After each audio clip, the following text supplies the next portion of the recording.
ونستغفره ونعوذ بالله من شرور أنفسنا ومن سيئات أعمالنا من يهد الله فلا مضل له ومن يضلل فلا هادي له أشهد أن لا إله إلا الله وحده لا شريك له وأشهد أن محمدا عبده ورسوله لا نبي بعده اللهم صل على محمد وعلى آل محمد كما صليت على إبراهيم وعلى آل إبراهيم إنك حميد مجيد أما بعد يا أيها الذين آمنوا اتقوا الله حق تقاته ولا تموتن إلا وأنتم مسلمون صدق الله العظيم. Bapak-bapak dan ibu-ibu sidang majelis, mudah-mudahan kita senantiasa dirahmati oleh Allah Subhanahu wa Ta'ala.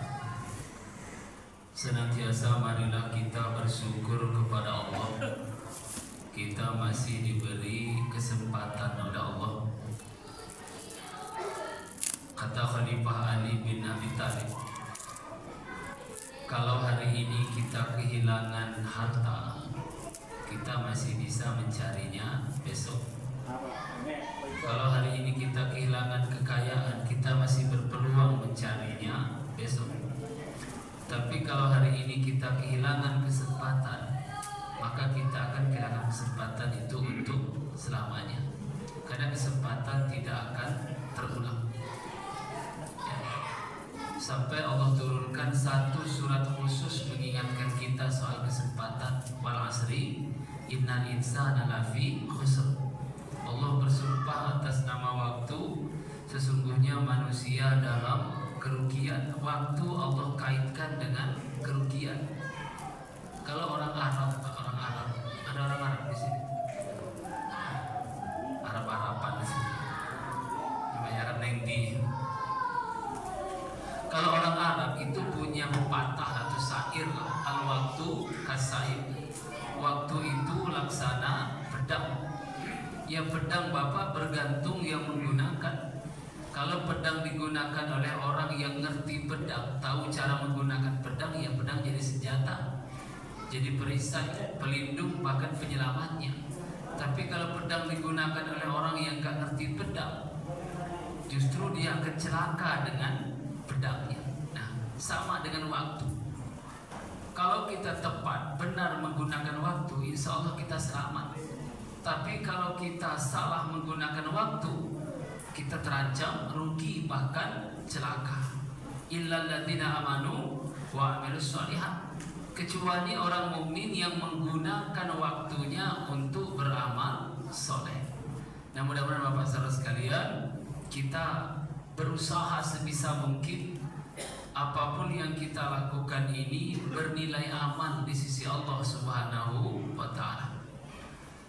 Salawat dan salam mudah-mudahan dengan izin Allah tercurah kepada Rasulullah Sallallahu Alaihi Wasallam, keluarga dan para sahabatnya. Kita semua mudah-mudahan atas izin Allah termasuk orang yang berhak mendapatkan syafaat dari Rasulullah Sallallahu Alaihi Wasallam.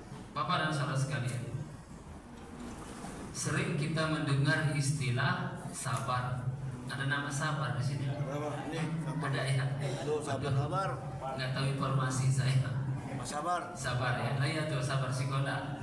Baik. Ikut sabar Pak. Alhamdulillah Pak. Ya. Kita bahas masalah sabar. Kebetulan orangnya ada. Tapi ini bukan riba Pak, yang orangnya ada. Ya. Sabar itu menurut bahasa kan menahan.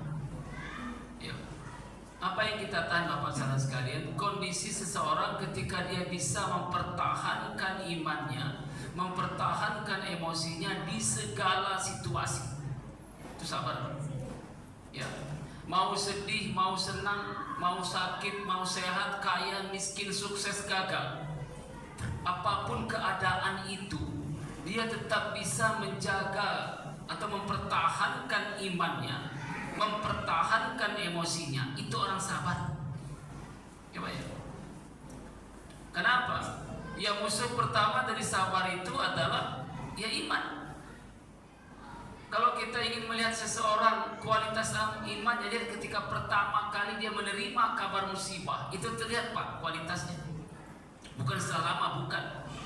Ya, mampu tidak di situasi seperti itu dia tetap mengendalikan imannya, tetap mengendalikan emosinya, itu orang sabar. Nah, hanya beberapa paradigma Bapak Ibu sekalian di masyarakat tentang sabar itu. Ada yang berkata sabar itu ada batasnya, benar nggak Pak? Ada lagi yang bilang Nabi aja sabarnya 3 kali. Dari mana pula itu? Ya Pak ya, ini ngada-ngada gitu ya Pak ya. Sering kita dengar istilah seperti itu, sabar itu ada batasnya. Sering Pak mendengar itu. Ya. Padahal Allah dalam Al-Qur'an Bapak surat Az-Zumar ayat 10, "Innama yuwaffas sabiruna ajrahum bighairi hisab." Sesungguhnya hanya orang bersabarlah yang dicukupkan dengan pahala tanpa batas. Ya. Kalau Allah saja memberikan pahala tanpa batas bagi orang yang sabar, itu artinya sabar pun tidak ada batasnya. Itu yang mesti kita pahami. Ya. Hanya mungkin bentuknya saja yang bisa berubah mengikuti keadaan, mengikuti situasi. Ya. Misal Bapak saudara sekalian, dulu di zaman Rasulullah, ketika ingin mendakwahi satu kabilah, satu kaum, bahkan satu raja, Rasul kirim surat mengajak raja atau kepala kaum itu untuk masuk Islam. Baru-baru itu suratnya dirobek. Berikutnya dikirim utusan. Kalau politik diplomat lah, kalau dakwah ya dai lah yang diutus. Dibunuh dainya, dibunuh utusannya. Apa yang lagi Bapak? Berikutnya kirim pasukan. Apakah ketika Rasulullah mengirim pasukan perang itu artinya sabarnya hilang? Tidak. Kenapa? Itu yang dibutuhkan saat itu. Ya, ya. Contoh lagi dalam kehidupan pribadi kita. Ada anak kita sudah sampai jam 5:30 masih sibuk main apa namanya? HP. Kita tegur, udah sini udah 5:30 tuh mandi dulu, udah dulu main HP-nya. Iya sibuk. Ibu tinggalkan 15 menit masih sibuk main HP. Apa tindakan kita berikutnya? Agak keras ngomong, mata agak merotot, tangan masih aba-aba. Cepat lagi, udah mau maghrib. Iya sih. Ibu tinggalkan lagi, sampai azan masih sibuk main HP. Apa yang kita lakukan? Ambil HP-nya, pukul anaknya. Apakah ketika kita mengambil HP dan mukul anak itu sabar kita hilang? Enggak. Kenapa? Yang dibutuhkan untuk merubah itu ya itu. Ya Pak ya. Bandingkan dengan satu bapak atau satu ibu misal, Bu, anaknya maghrib sudah maghrib masih main HP kok didiemin. Enggak Bapak kasihan, saya mah sabar. Ini bukan sabar, bohong. Ya Pak ya. Sabar. Bapak istrinya keluyuran kemana-mana, gosip sana, gosip sini, bertibur di sana, tengkar di sini, pulang malam terus. Kenapa nggak ditegur Pak istrinya? Biarin aja Pak, daripada ribut saya mah sabar. Itu bukan sabar. Kenapa? Sabar itu bergerak untuk merubah keadaan menjadi lebih baik. Itu maka bisa, tapi tetap dalam kendali iman dan tetap dalam kendali emosi. Itu saja kuncinya. Ya Pak, itu sabar. Maka sabar itu sesungguhnya tidak ada batasnya. Ya. Nah, apalagi misalnya di masyarakat, terkadang kita mendengar istilah sabar. Sabar di mana yang menyerah, pasrah, ya Bu ya, nerimo. Bukan itu. Sabar itu bergerak, sabar itu aktif, sabar itu dinamis, berusaha merubah keadaan menjadi lebih baik. Itu namanya sabar. Ya, sabarnya orang sakit, ia berobat. Ya, ada orang sakit gak berobat, ditanya kenapa gak berobat Bu?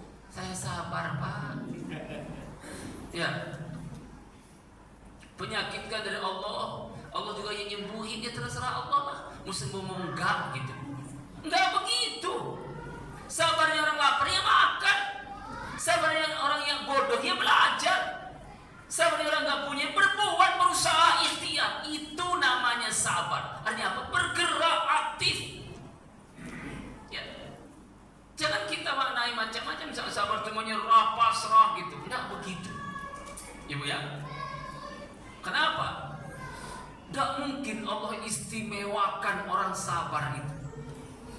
Wasta'inu bisobri wassalah. Apa sekali? Allah salah satu media, sarana yang Allah berikan kepada kita untuk memohon pertolongan sabar. Innallaha ma'as sabirin. Allah pun selalu bersama orang-orang yang sabar. Allah selalu menyertai, membersamai, tidak akan dilepas oleh Allah orang-orang yang sabar. Tidak mungkin Allah istimewakan orang sabar itu kalau sabar dimaknai menyerah, pasrah, lemah, diem. Bukan itu sabar. Ya Pak ya? Maka jangan salah kaprah kita dengan istilah sabar. Itu ya. Ditonjok orang sabar, digebuk orang sabar, ada maling sabar. Ya Bu ya, ada maling masuk rumah, sabar ya Allah, ya Allah, ambil apa, ambil saya sabar. Itu kan sabar itu. Ya, nah, hanya kesempatan ini Bapak saudara sekalian. Salah satu bentuk kesabaran itu Bapak, Ibu, sabar dalam ketaatan. Ya, dibutuhkan sabar. Lihat Quran surat Toha ayat 132. Wa'mur ahlaka bis-shalah wastabir 'alaiha. Perintahkan kepada keluargamu untuk mendirikan sholat, wastabir 'alaiha, dan bersabarlah menjalankan sholat itu. Ada perintah ketaatan, tapi juga ada perintah sabar dalam ketaatan. Kenapa Bapak saudara sekalian? Kekuatan dari ketaatan itu terletak pada kesabaran kita. Ketaatan tanpa kesabaran itu lemah, rapuh. Hanya dengan satu ujian bisa bubar itu. Kenapa? Justru kekuatan kita dalam ketaatan terletak pada kesabaran kita menapaki ketaatan itu. Ya. Nah, hanya kita lihat sabar dalam ketaatan ini Bapak, dalam pertama sebelum kita melakukan amal. Ya, sebelum butuh kesabaran. Apa Bapak? Misalnya, pertama, setan. Setan. Pernah ketemu? Setan. Pernah ketemu setan belum? Belum. Masa iya? Ragu saya pernah ketemu setan itu. Setan itu kenapa pekerjaan setan itu? Alladzi yuwaswisu fi sudurin nas. Setan itu akan membisikkan ke dada manusia untuk menjauhi Allah, untuk malas beramal, tidak beribadah, bermaksiat dan seterusnya. Itu bisikan setan. Ini kerjaannya. Siapa yang melakukan ini? Minal jinnati wan nas. Ya. Berarti ada setan berbentuk jin, ada setan berbentuk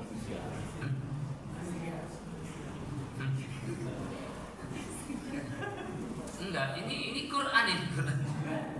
Bukan saya yang bukan. Pekerjaan setan itu alladzi yuwaswisu fi sudurin nas. Siapa yang melakukan ini? Minal jinnati wan nas.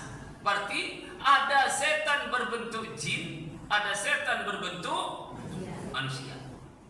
Kalau Allah katakan di Quran, berulang-ulang di Quran, wala tattabi'u khutuwati syaitan innahu lakum aduwwum mubin. Berulang-ulang disebut, jangan kamu ikuti setan, karena sesungguhnya setan itu musuh yang nyata, nyata musuh kita, nyata bentuknya, nyata wujudnya. Jadi setan yang nyata itu namanya berarti ini manusia. Yang berubah jadi Setan. enggak lah. Maka saya katakan, masa iya belum pernah ketemu setan? Mak, enggak mungkin. Ya? Coba tengok sebelah itu. Kucing. Ya Pak ya.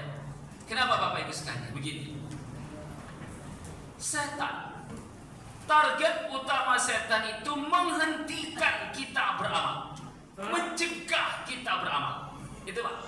Ya, ini dulu nih.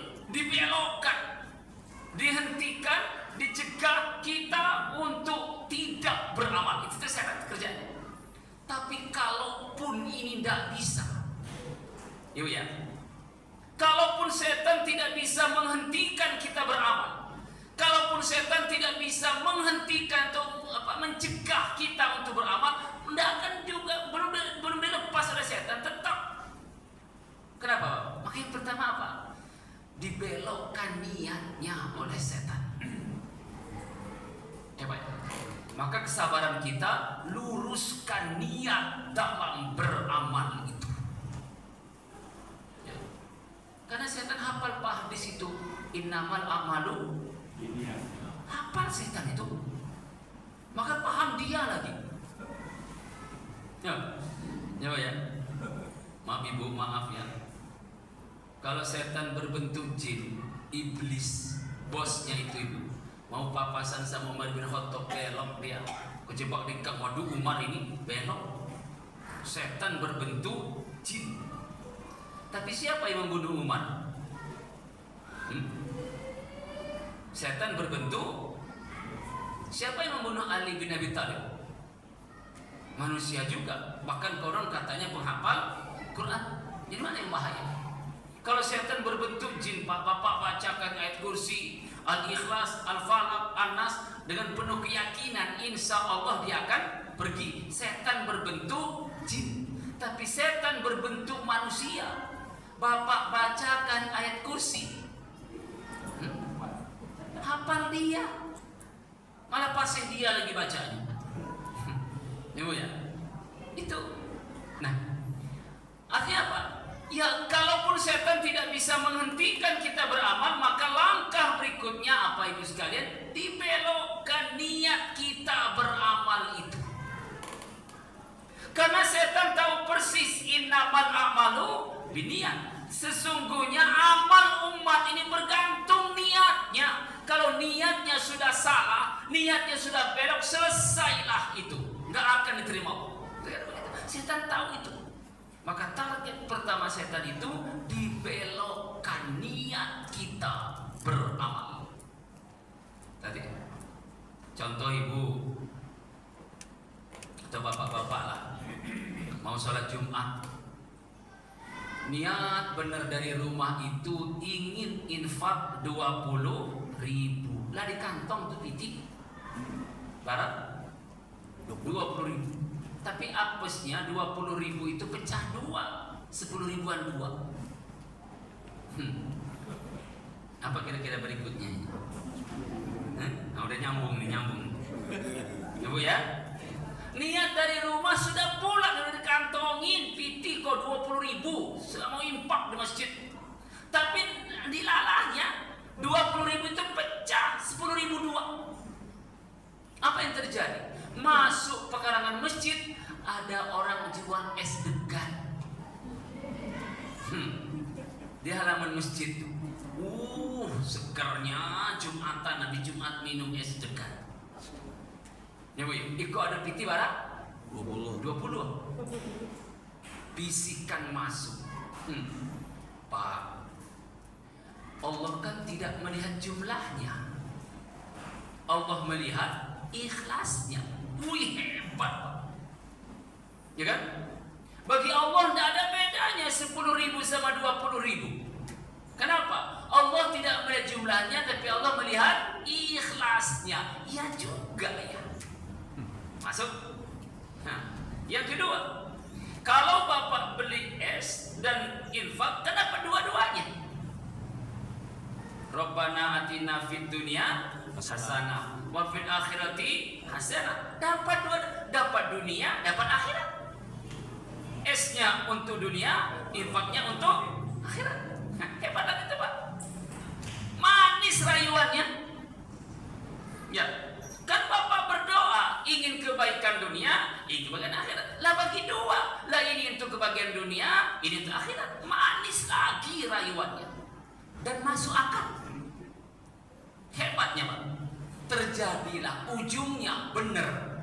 Infaknya barat 10, yang 10 untuk siapa yang merubah 20 jadi 10?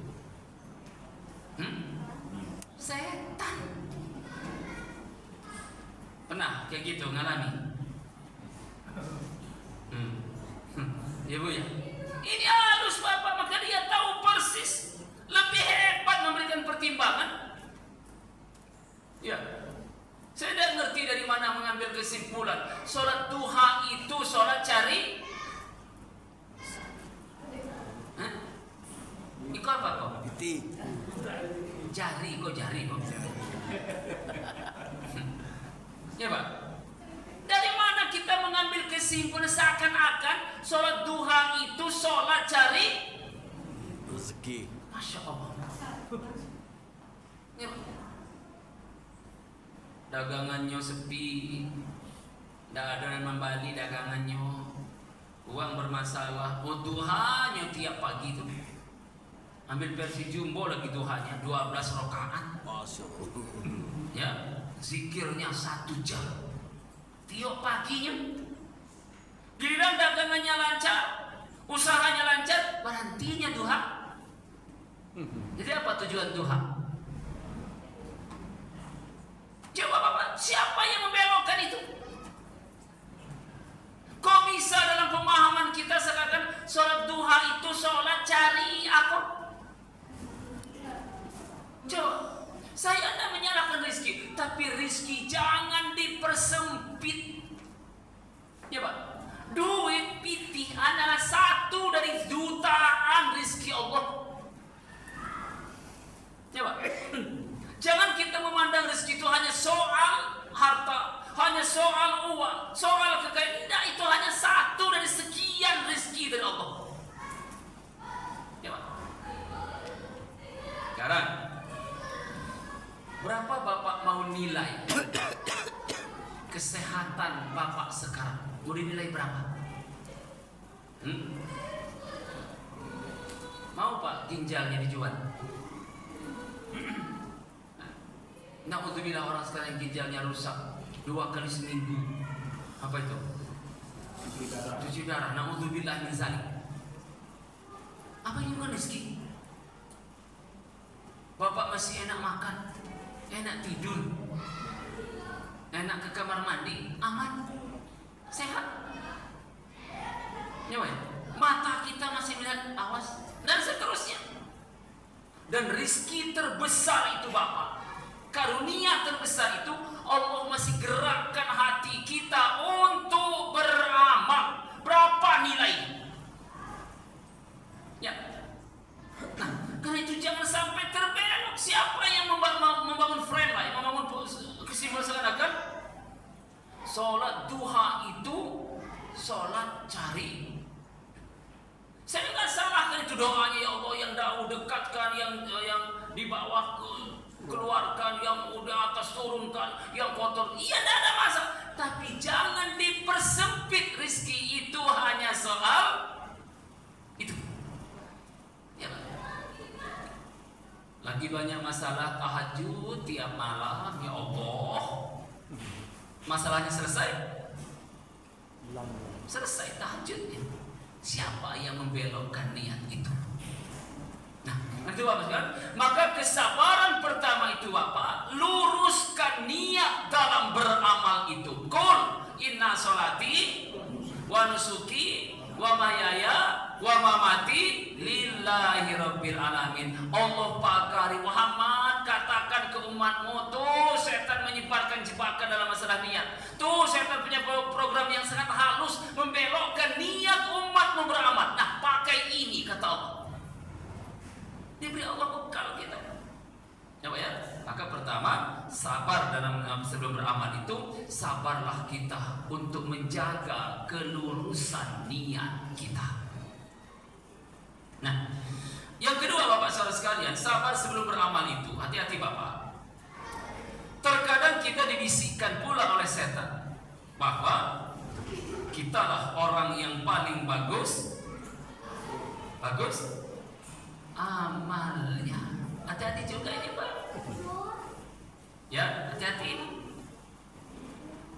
Setan melakukan penelitian terhadap jamaah Masjid Darul Muslihin Teluk. Ya, 6 bulan iblis melakukan penelitian terhadap jamaah Masjid Darul Muslihin. Dan hasil penelitian iblis itu dia bisikkan kepada salah satu jamaah. Pak, kece iblis tuh. Kurang awak iblis tuh. Ya, kece iblis tuh.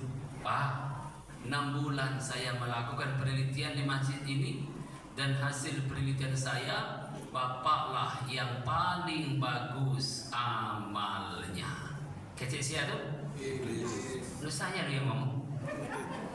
Nanti bapak nganggap saya apa? Astagfirullah. Jauh-jauh dari Kedaton sampai di sini dibilang.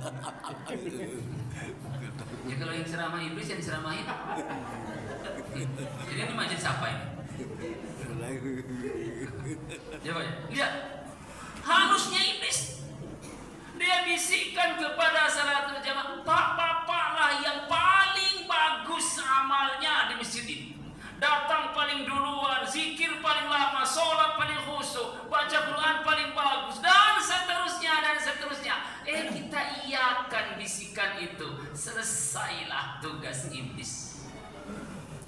Hati-hati Pak. Maka kita mesti sabar ini.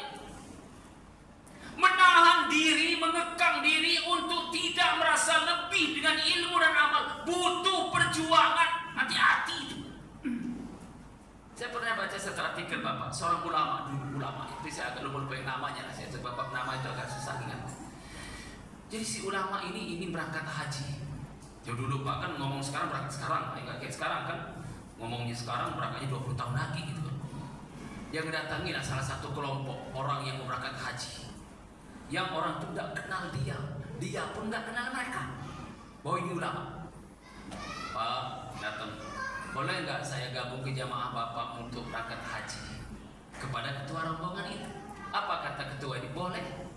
Tapi dengan satu syarat apa? Bapak jadi tukang masak ya. Oh iya? Ini Pak ulama ini. Tukang masak dia. Dulu kan nggak ada catering Pak. Masak sendiri. Ya. Suatu saat masakannya ya bermasalah lah, nggak enak, dimarah pula ulama, diem, nerima dia. Apa nilainya Bapak? Kenapa ulama ini nggak nyari tempat muridnya, tempat dengan enggak, dia cari tempat yang orang nggak kenal dia ulama, karena dia tidak ingin dia dianggap lebih dengan ilmu dan amalnya. Masya Allah, kezuhudan orang dulu, ya kan? Bayangkan kalau dia ikut murid-muridnya, pasti dia diperlakukan luar biasa itu. Dia ikut orang yang nggak kenal, kenapa? Agar dia tidak diperlakukan lebih, tidak macam dia nggak ingin orang menganggap dia lebih dengan ilmu dan amalnya. Sekelas itu dia. Bahkan ada juga ulama yang sengaja ke tempat fasilitas umum membersihkan WC, Pak. Ngapa? Ya nggak bisa WC. Dia turunkan dalam urusan dunia. Kenapa? Dia tidak ingin status keulamaannya itu membuat dia merasa dilebihkan oleh orang lain. Masya Allah. Dulu. Kini Pak. Ya. Ada ustaz-ustaz malah ingin mendapatkan fasilitas lebih. Ya Pak, belum apa-apa ngomong ini ngomong itu, waduh. Ya Pak ya, itu. Maka jangan pernah merasa lebih dengan ilmu dan amal. Karena sekarang kan banyak Pak kelompok-kelompok yang merasa paling syar'i, merasa paling islami, merasa paling nyunnah. Di luar mereka gak islami, gak syar'i, gak nyunnah. Wow begitu. Ya Pak ya, soal pakaian saja. Mana Pak pakaian yang islami? Yang mana yang islami? Yang nutup aurat, udah. Bentuk, model, warna, silakan, tidak usah kita debat. Ini Pak namanya keras Shanghai Pak, Cina. Ya kan ini kerah ini. Ini kan koko namanya, baju Cina Pak, koko itu. Kalau yang setelan panjang, celana panjang, terus ada gamis selutut, itu India. India juga pakai kayak gitu. Ya Pak ya? Yang gamis panjang kayak imam, gamis panjang, itu orang Arab. Tapi Abu Jahal juga pakai. Jadi yang mana? Yang nutup aurat sudah, tidak usah debat. Mana yang Islami Pak, batik sama koko? Ya itu Pak ya. Peci kecil putih. Pastor juga pakai. Saya butuh ribut. Ini Pak ya. Jadi jangan pernah sama sekali di bab apapun amal itu kita merasa lebih baik dari siapapun. Kenapa? Amal bukan untuk dibanggakan, amal bukan untuk bahan cerita. Cukup kita dan Allah saja yang tahu amal yang kita lakukan. Gitu Bapak. Ya. Ada orang infak, nggak mau ditulis hamba Allah. Gayanya Pak ya. Tulis hamba Allah. Tapi sambil pulang ngomong ke sebelahnya. Kamu tahu nggak hamba Allah itu siapa? Itu saya. Lah ngapain? Ya Pak ya. Sekian hamba Allah. Aduh ya Allah hamba Allah gitu. Nggak mau namanya ketahuan. Tapi sambil pulang pakai ceknya kawan. Tahu nggak yang hamba Allah itu siapa? Itu saya itu. Lah ngapain? Ya Pak ya. Nah, yang pernah Pak ya, mentang-mentang infaknya paling banyak gitu kan, tadinya hamba Allah, nggak tahan juga ujungnya, pengen orang tahu. Nah kita caranya ngasih tahu. Kenapa nggak perlu? Ya Pak ya. Nah, apalagi Bapak saudara sekalian, masih sabar dalam sebelum beramal itu Bapak, jangan menunda amal. Ya Pak ya. Contoh Bapak, ada tukang rongsokan lewat. Ya Pak ya, udah bawa gerobak, orangnya tua, jalannya udah gak sempurna pula. Terbersitlah di pikiran kita ingin sedekah. Ya Pak ya. Itu Bapak siapa ya Pak? Kira-kira yang bisikkan sedekah? Malaikat. Kebaikan yang pasti. Ya Pak ya. Sudah masuk bisikan mendorong kita untuk sedekah. Maka orang sahabat itu jangan beri kesempatan pembisi lain memberikan masukan. Itu Pak. Kalau Bapak sempat atau memberikan waktu, kesempatan pembisi lain masuk, saya yakin Bapak akan ragu. Kenapa? Masuk bisikan. Udahlah Pak, itu mah pura-pura miskin. Gayanya aja tukang rongsokan, rumahnya mah gedong. Anaknya udah sukses semua, dia mau dia juga aja nggak jadi sedekah. Kenapa? Di sini Bapak, maka jangan suka menunda-nunda amal. Ya kan? Datang waktu sholat, cepat tunaikan sholat dan seterusnya. Kenapa? Kalau kita membiasakan diri menunda amal, bisa jadi kita tidak beramal atau karena kita menerima bisikan lain untuk memberikan pertimbangan dengan amal itu. Kan begitu seterusnya. Ya. Niat malam mau tahajud, iya sudah bangun, niat tahajud lah. Nggak usah mikir-mikir yang lain. Tahajud kelamaan duduk di kasur, megang-megang kasur, guling, dingin-dingin empuk, rubuh lagi.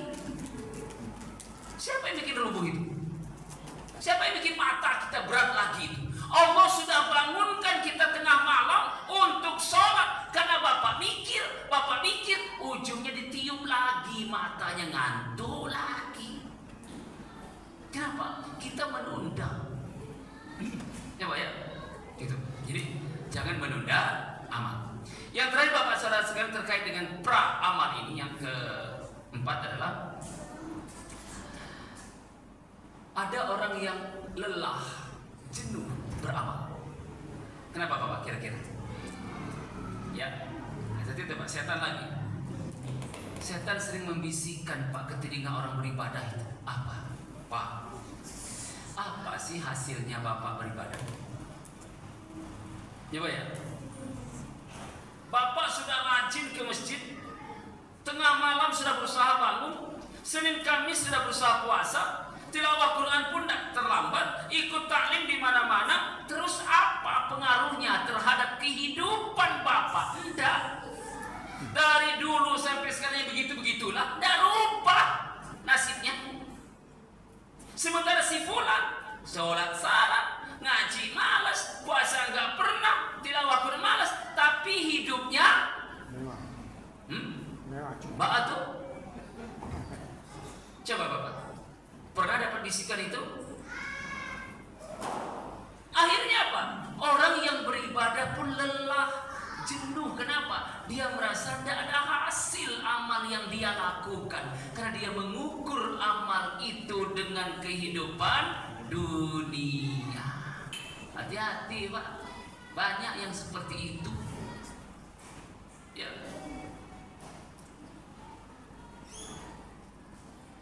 Kenapa Bapak?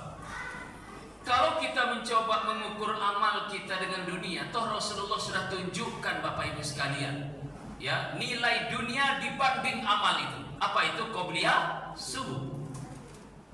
Ya Pak, qobliyah subuh cuma hukumnya maaf sunnah. Ya, ibadah yang ringan berapa menit itu? Berapa menit? Lah bagus 5 menit Bu. Bacaan rakaat pertama kuliah 20 itulah bacaannya. Apa ya? Bayangkan, hukumnya sunnah, ibadahnya ringan, gak butuh waktu lama, gak butuh tenaga banyak, gak pernah mengeluarkan uang, macam itu ibadah qobliyah subuh. Tapi berapa nilai ibadah qobliyah subuh itu? Dunia dan isinya. Itu kalau kita mencoba melihat nilai ibadah dibanding dunia, tidak usah Bapak soal sholat 5 waktu, tidak usah bicara tahajud, qobliyah subuh saja cukup untuk menilai dunia dibandingkan dengan amal. Jadi jangan terjebak kita, maka jangan lelah. Kata orang bijak Bapak, jangan kita yang lelah digoda setan, buatlah setan yang lelah menggoda kita. Itu Pak rumusnya. Kata setan, bandel nih orang, biarin. Ketimbang dibilang bandel sama malaikat, bikin setan yang lelah menggoda kita. Kita mau disuruh nggak saat kita tahajud, mau baca Quran tetap baca Quran, dan seterusnya tunaikan kebaikan sampai setan lelah tak mampu lagi ditinggal. Mungkin kita nggak sampai lah pada tahap kayak Umar bin Khattab tadi, iblis sampai mungkin nggak sampai, tapi setidaknya setan yang lelah menggoda kita. Itu sabar melaksana sebelum beramal. Ini sampai jam berapa? 9. Makasih. Tapi jangan pulang ya. Azan 7 lewat 13. Berarti ya 6 menit lagi lah. Ini baru 1 ini Pak. Ada 15. Ya. Yang kedua, sabar saat melakukan amal. Apa bentuknya Bapak? Sabar saat melakukan amal itu bentuknya disiplinlah dengan aturan main dalam amal itu. Ya, disiplin dengan ketentuan yang berlaku dalam amal itu. Kenapa? Setiap amal ada juknisnya, sudah jelas. Ya Pak, tidak usah cari-cari cara lain. Kenapa? Sudah dicontohkan secara sempurna oleh Rasulullah. Sudah. Disiplin dengan aturan itu saja cukup bagi kita untuk bersabar dalam melaksanakan amal itu. Ya, qul in kuntum tuhibbunallah fattabi'uni yuhibbukumullah wa yaghfir lakum dzunubakum wallahu ghafurur rahim. Katakan Muhammad kepada umatmu, apa? Jika betul kamu mencintai Allah, Allah nggak nyebut mentaati, mencintai di atasnya lagi. Maka cara mencintai Allah itu, cara mewujudkan cinta kepada Allah itu, fattabi'uni, ikuti aku, kata Rasulullah. Ya, tidak ada cara lain. Itu saja. Ya. Jadi disiplin dengan aturan dalam beramal itu. Pernah saya sampaikan Bapak, yang sederhana saja. Ada berapa tempat Pak kita mesti ngangkat tangan ketika takbir sholat itu? Ada berapa tempat yang tangannya mesti diangkat? Pertama takbiratul ihram. Yang kedua ketika mau ruku. Yang ketiga ketika i'tidal. Yang keempat saat bangun dari rakaat kedua menuju rakaat ketiga. 4 tempat ini kita mesti ngangkat tangan. Kan itu aturan. Tapi banyak orang Allah, langsung turun ruku itu. Dari ruku nggak ngangkat lagi, sami Allah, ya Allah. Ada yang begitu? Masih banyak. Kalau kita tahu ketentuannya mesti diangkat, enggak kita angkat, kita sudah indisipliner dengan aturan sholat. Sederhana Bapak. Ya kan? Ada orang yang salam, Assalamualaikum, Assalamualaikum. Mana pula? Salam ke kiri, salam ke kanan. Kayak orang Acehnya nari. Ada enggak? Assalamualaikum, Assalamualaikum. Dari mana? Ada yang buka jurusnya. Dari mana pula? Maka Bapak saudara sekalian, kuncinya Pak, disiplin. Lihat aturan main yang digariskan oleh Allah dan Rasulnya. Tidak ada cara lain. Sudah. Ya Pak. Kan pernah Pak saya analogikan dengan pelari estafet. Berapa Pak pelari estafet itu? 4. Ya Pak ya. Sama nggak Pak kecepatan 4 pelari itu? Beda. Pelari pertama bisa 10 detik dari 100 meter itu. Pelari kedua 20, pelari ketiga 30, pelari keempat semenit. Tapi karena mereka berada di lintasan yang sama, mereka finish di tempat yang sama. Sama Islam pun itu. Pelari pertamanya Rasul, pelari keduanya sahabat, pelari ketiganya tabi'in, pelari keempat tabi'in. Kita di belakangnya.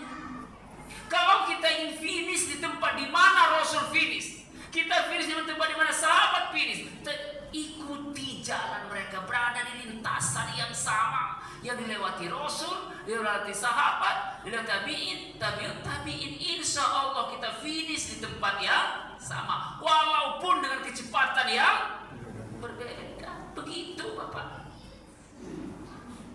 Ya, di mana kita ditunggu Rasulullah nanti? Finishnya? Di mana? Di Telaga Kausar.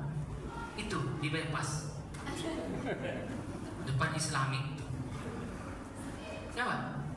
Artinya apa? Kita akan finish di situ, ditunggu Rasulullah di situ. Coba, kita akan sampai di Telaga Kausar itu kalau kita mengikuti jalan yang dilalui Rasul, sahabat, tabi'in. Ya Pak? Atau analogi lain Bapak, pernah naik gunung nggak? Naik gunung, karena tim F1 yang duluan naik Pak ya. Biasanya ninggalkan rambu-rambu. Oh dari sini belok kanan, ada 10 langkah untuk sampai di puncak gunung. Langkah pertama lurus, kedua belok kanan, belok lagi seterusnya. Bapak sekalian, dari 10 langkah itu 1 langkah saja kita salah, sampai nggak ke puncak gunung? Sampai nggak? Enggak. Sudah 9 langkah benar, tinggal langkah terakhir. Petunjuknya belok kanan, kita belok, nyampe nggak? Enggak. Itu Pak sederhana. Maka tidak ada pilihan bagi kita ikuti Rasul. Tapi Bapak saudara sekalian, sabar setelah beramal. Mungkin di kajian lain lebih berdalam. Yang pertama Bapak, istiqomahlah dalam beramal. Itu bentuk kesabaran. Yang kedua, jaga amal itu aman sampai kita menghadap Allah. Ini jauh lebih berat lagi. Karena itu Bapak, kesabaran dalam ketaatan itu menjadi satu keniscayaan. Karena kekuatan dari ketaatan terletak pada kesabaran itu. Demikian, lebih kurang saya mohon maaf, para ampun, hadanallahu wa iyyakum ajmain. Assalamualaikum warahmatullahi wabarakatuh.